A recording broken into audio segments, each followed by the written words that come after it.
I heard how great it was and how many students that he's helped get into amazing prestigious schools, Harvard, Princeton, all of those places.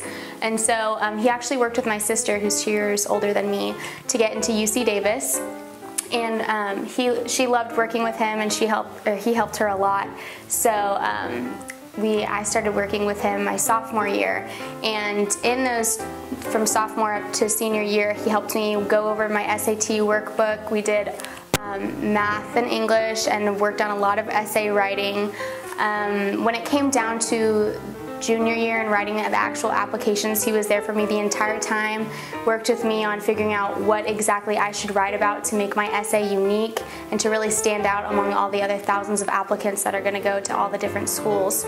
So it was really nice to have him working with me just to figure out what's so special and unique about me that makes me worthy to go to all these great schools.